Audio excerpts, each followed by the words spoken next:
How are you? Good, yeah. See you. Thank you. See ya. See ya. Thanks for being here. Hey, thanks for being here. Man, thanks for coming. Thanks for coming. Thanks for being here.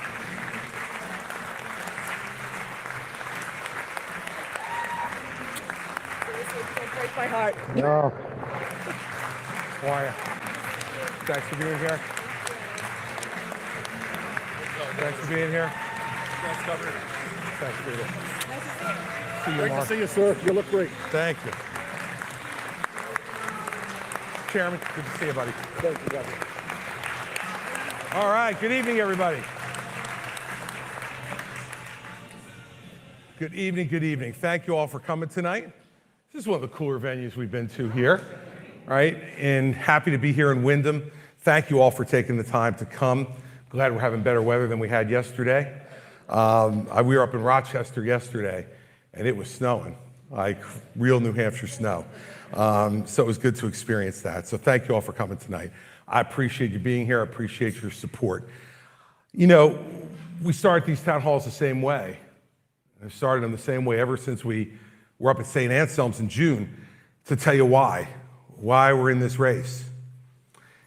And we're in this race to tell the truth. From the beginning, we've been in this race to tell the truth. Fact is that as we were watching this race come together, from where Mary Pat and I were sitting at home in New Jersey, we were really concerned that nobody would tell the truth in this race about what's really at stake. And no one would tell the truth about Donald Trump. No one would tell the truth about his divisiveness, his stoking of anger for his own benefit, him putting himself before the people of this country, myself included, who gave him the honor of being President of the United States from 2017 to 2021. Personal ambition is a necessary element for any political candidate. You got to get out of bed in the morning and be able to really believe in your heart that you have something to offer to folks that's better and different. And so I have no argument with people who are involved in politics being ambitious. You need to have it. But it can't be what governs your decision making. Ambition can't be what makes you decide how to do things as a public figure. It could just be the fuel that gets you out of bed, that gets you in front of a room like this, that gets you on the phone raising money, that gets you working for people who you believe in, and gets you working for yourself. I made a political decision 8 years ago when I dropped out of the race in 2016. I looked at the polls and I decided that Donald Trump was going to be the nominee, and that since I'd known him for 15 years, that I could make him a better candidate, and if he won, maybe a better president. I knew his flaws, but I also knew he was going to win the nomination. So I decided that I would get behind him and support him. I let the ambition get ahead and in control of the decision making.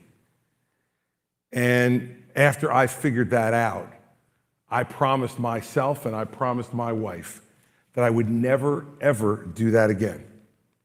And I'm not going to.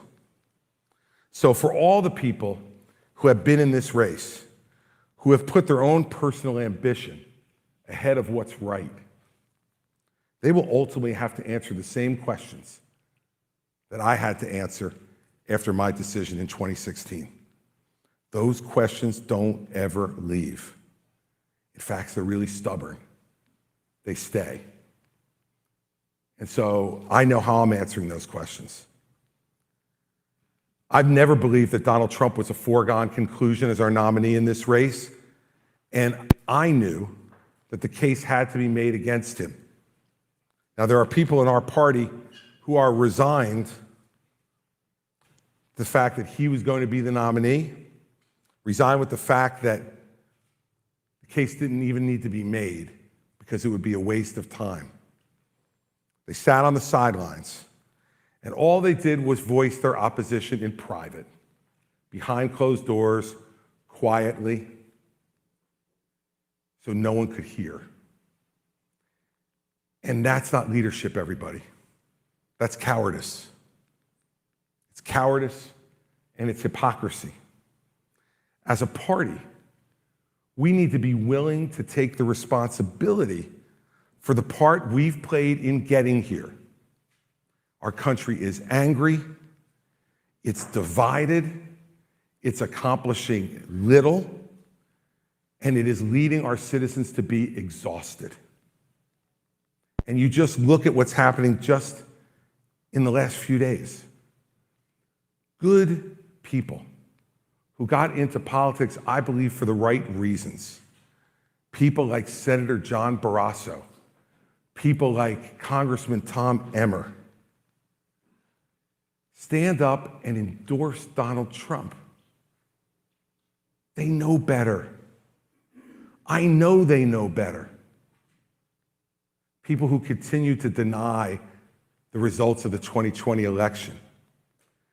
People in leadership in the House who go on TV and say that the people who attacked the Capitol on January 6th are hostages. I'll tell you who hostages are. The Israelis who are still being hidden in tunnels in Gaza against their will, out of no fault of their own. These people speak louder for the folks who attacked our Capitol on January 6th than they are willing to stand up and speak for the people of Israel who are in tunnels in Gaza. That's not leadership. That's ambition and cowardice, which has outstripped their otherwise good judgment. We want to change this party, and if we want to change this country, it's hard work. It's not easy. From the moment I got into the race, the decision that I made was really simple. I would rather lose by telling the truth than lie in order to win. And I feel no differently today, because this is a fight for the soul of our party and the soul of our country. Why have we resisted the calls to drop out of this race? Because unlike some of the other candidates, we're fighting for something bigger than ourselves. We're fighting for something bigger than self-interest.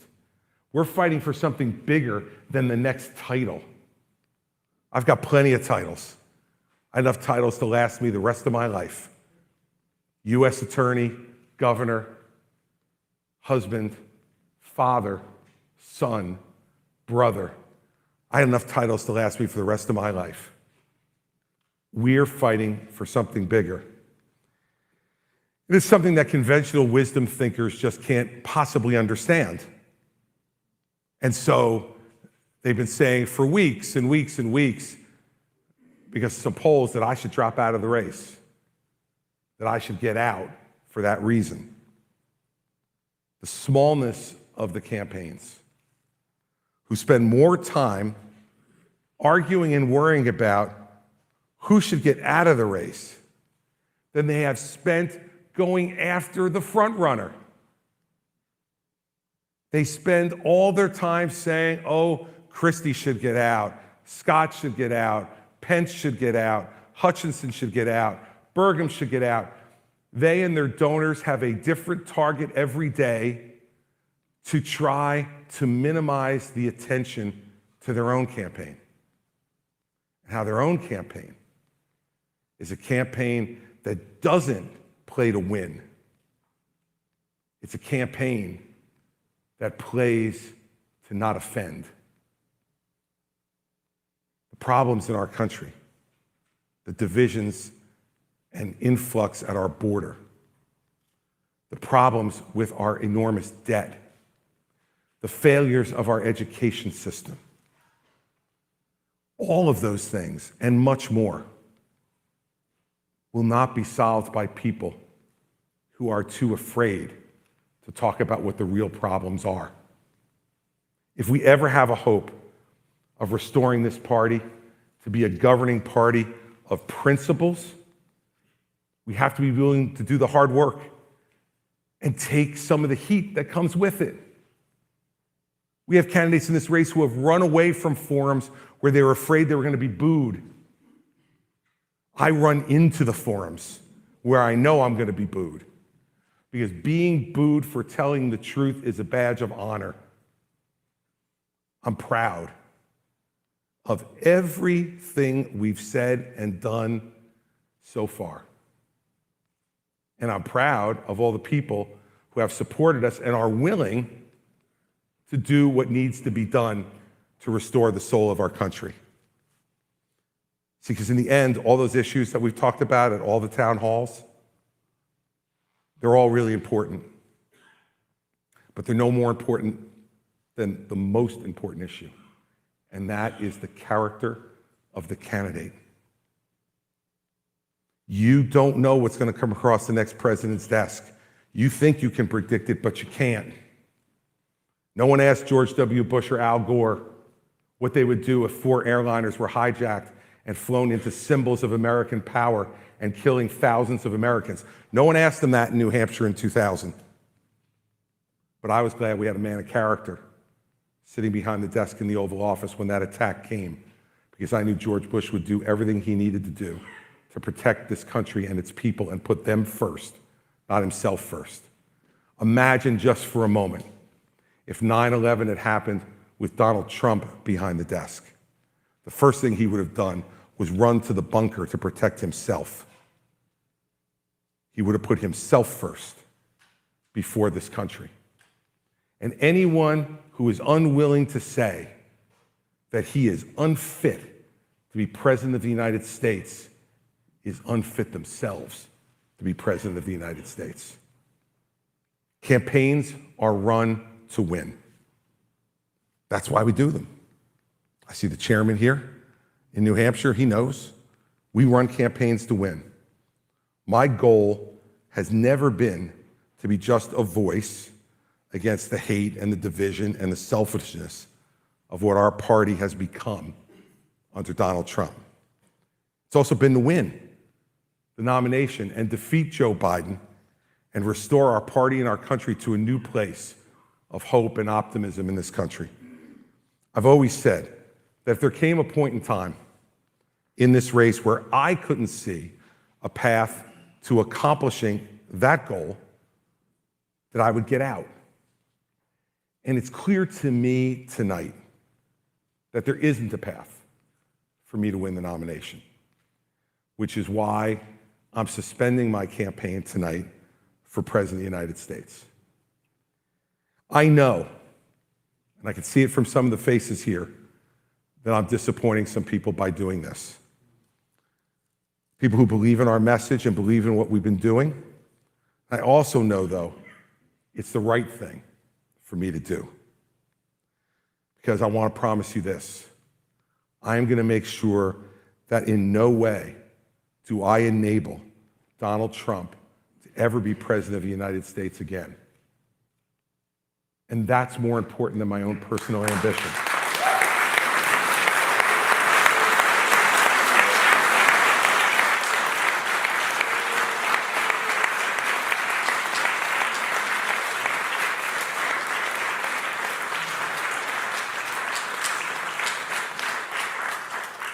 So we have to decide now. We have to decide in the next 10 months, who do we want to be as a country? We forget that people are walking thousands of miles still to get here. We talk about the problems in the border, and there are problems, and we have to fix them. And we have to secure our border, and we have to do it in a way that's smart and sensible and will work, because it's not right to have a porous southern border in this country. But I want you to remember something. Those people who are coming over that border, many of them are walking hundreds, if not thousands of miles to get there, because here is where they see hope. Here is where they see freedom. Here is where they see success. Here is where they see that flag, which means for them, thousands of miles away in other countries, all of those principles. We are still the indispensable nation to the rest of the world. We need to be the indispensable nation once again to each other. We need to believe in America as much as they believe in America. Right now, they believe in America in a way that this country, angry, divided, with selfish leadership, who puts their own ambition first, isn't doing for our country anymore. We need to change that, and every election is an opportunity to change it.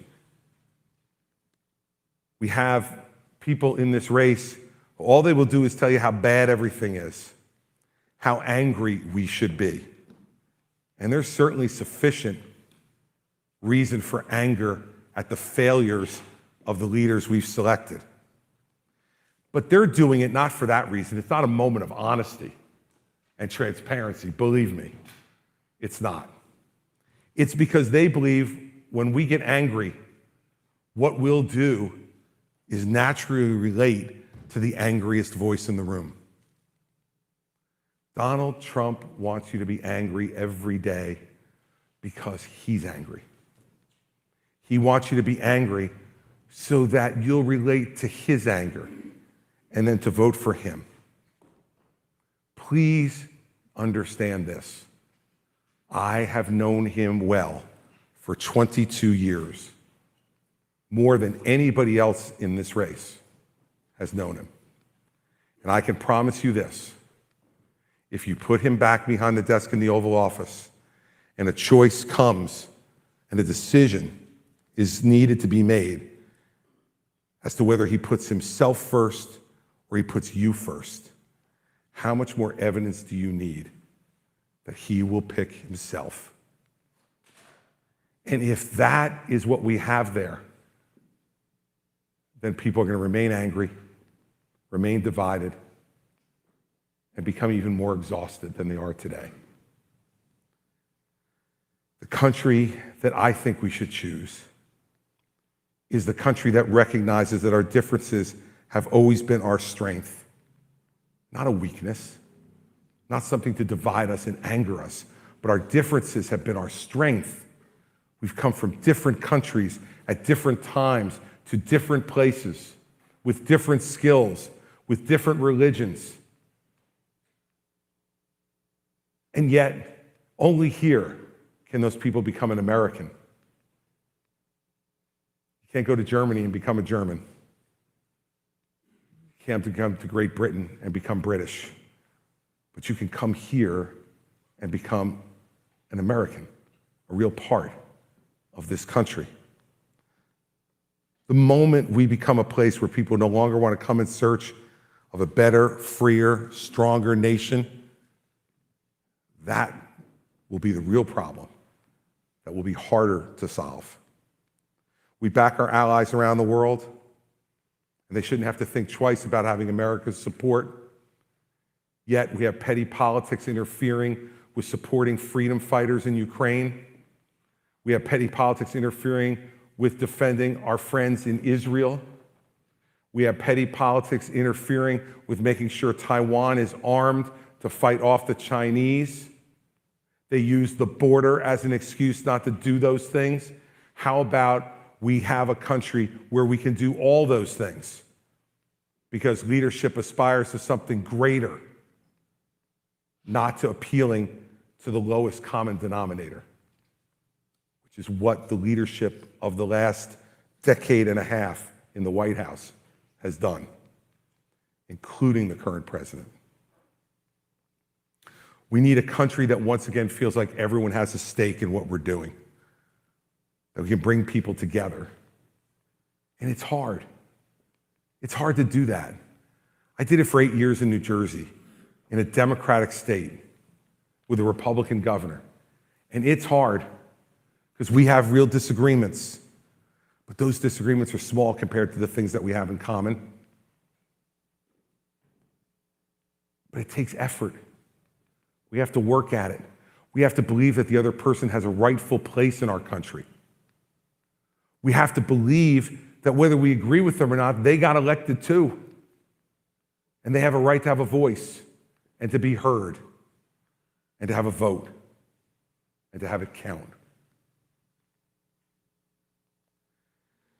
This race has always been bigger than me. It's bigger than any one person if you do it the right way. I tried to change the conversation in this race. I tried to force a conversation in this race. A conversation about the real thing that's going on here. I stood on those debate stages, every one of them, the pundits in the media and the professional politicians who worked for other campaigns said I wasn't going to make any of them, right? Before every debate, no, Christie won't make this one. No, we make this one. I made every one of them. But when I stood on there, I watched the other candidates arguing with each other as if the race was between us, pretending as if the guy who's in front and wasn't there wasn't to be spoken about. Like Voldemort in the Harry Potter books, he who shall not be named, because they feared even bringing up his name would make him appear with his magical, mystical powers to end their political careers. So they say ridiculous things, make ridiculous points. And let me tell you, if Donald Trump becomes the nominee of this party, the moment that it happened was when Nikki Haley and Ron DeSantis and Tim Scott and Mike Pence and Doug Burgum and Vivek Ramaswamy stood on that stage in Milwaukee in August. And when we were asked, would you support someone who is a convicted felon to be president of the United States, they raised their hands. Give Ron credit, he had to look at everybody else first to see if he wanted to raise his hand, but then he raised his hand. Kind of like cheating off somebody's paper in high school. They raised their hands, and I did not, and will not, and I cannot countenance that behavior. I want you to imagine for a second that Jefferson and Hamilton and Adams and Washington and Franklin were sitting here tonight. Do you think they could imagine that the country they risked their lives to create would actually be having a conversation about whether a convicted criminal should be president of the United States? I can't tell you how many people in New Hampshire have asked me, why isn't there a law against that? The answer is because nobody ever thought that someone would have the audacity to run for president as a criminal. And they never thought that any American electorate would actually support it. It's not their fault that they didn't put it in the Constitution along with 35 years old and a natural-born American citizen. They didn't think, let's throw in here, and not a criminal. They thought maybe we'd get that part. We're going to show them now whether we do or we don't in the next 10 months. Do we get it or don't we? I'm out here saying what I'm saying for the last 8 months because I didn't want to take the chance that you might not get it. I wanted to be the voice that was telling you this is unacceptable. We deserve better. And now there's some people who want the courts to save us. It's not up to the courts to save us. I remember what Benjamin Franklin said. I'm sure many of you do too. When he was walking down the street in Philadelphia after the Constitutional Convention, And a woman approached him on the street and said, "Mr. Franklin, what kind of government did you give us?" And he said to the woman, "A republic, if you can keep it." Benjamin Franklin's words were never more relevant in America than they are right now. The last time they were this relevant was the Civil War, which of course we know was caused by slavery. The last time those words were that relevant, back in those days. And now we are confronted, 160 years later, with that question again. A republic, if we can keep it. It's up to you. I've been running ads all over New Hampshire, ending it, saying it's up to you. And it is. It's not up to me. I've done everything I can. And it's not about me. The other candidates, some of them have made it about them. It's okay. But when you forget that the privilege to serve in public office is not about you, but about the people who give you the privilege, then you lose your way. And so tonight is a sad night for me and for Mary Pat, because believe it or not, we really love the people in this state. We loved being here. Both of our experiences in 2016 and 2024, in coming to New Hampshire and holding 2-hour town hall meetings and answering every question, has been one of the great joys and honors of our lives. The relationships we've made here have been lifelong relationships now that we're going to keep going forward, no matter what else we do with our lives and our careers. I look around this room and see so many people who have been to so many of these meetings and have been so wonderfully supportive of us. I'd start to name names, but then I'd screw that up, and I'd forget somebody who was really important to us. So I'm not going to do that. You know who you are. And you know how much we treasure our relationships with you.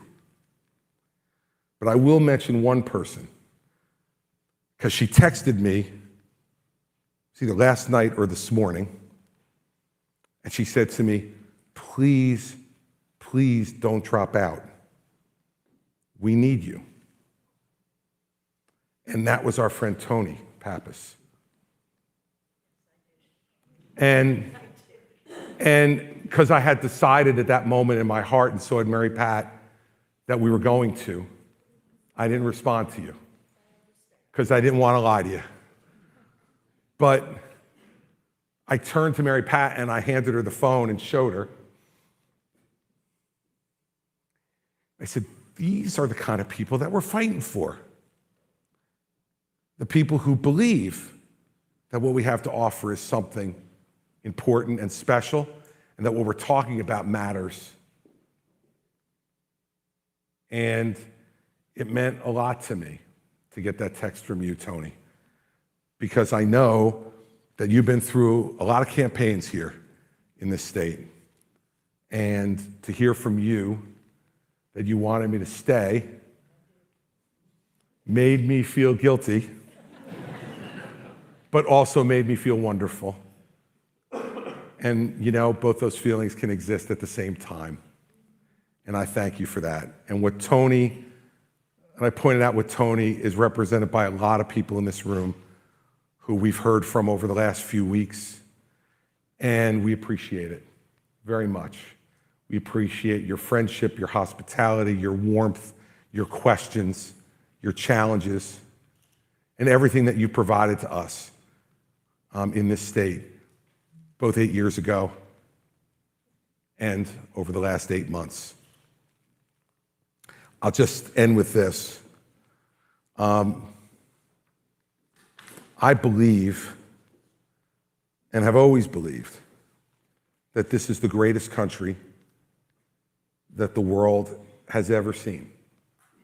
And I still believe that today. The phrase, "Make America Great Again," has always offended me because it implied that America wasn't great. America is great. It was great long before those red hats showed up, and it will be great long after they are consigned to history. This country is a great country. And the only thing that stops us from having it be greater is our willingness to work hard enough to make it greater. It is not easy to stand up and fight for what we believe in when the wind is blowing in our face.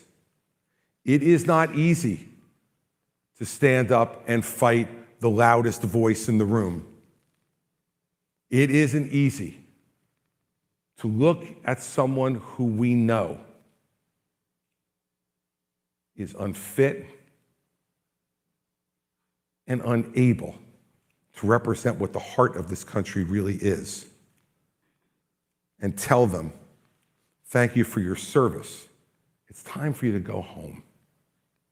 But that's what we need to do in the next 10 months if we are going to keep in concert with the spirit of this country. I don't know how anybody could want to be president of the United States if they don't love America. And you cannot love America if you don't love every American. Love the Americans who look different than you. Love the Americans who speak different than you. Love the Americans who think different than you. Love the Americans who believe and have faith that is different than yours. We have had Donald Trump and other candidates in this race say they don't want people coming to this country if there's not of our religion. We don't have a religion in America. Our Constitution is founded on there being no national religion. Yet we're abandoning that too by continuing to respond positively to the siren song of someone who would actually say something like that as a candidate for president of the United States, meant to only divide. If we don't stand for those principles, we will be the generation that gave this country away. I refuse. When I got into this race, I refused. And tonight, even though I'm suspending this campaign, I am not going away. And my voice is not going away.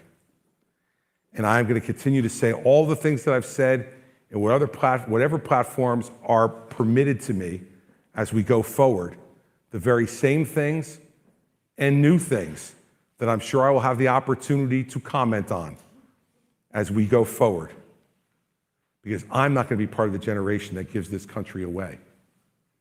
I am not going to be part of a generation who willingly stands by and says, it's too hard, he's too loud, he's too strong.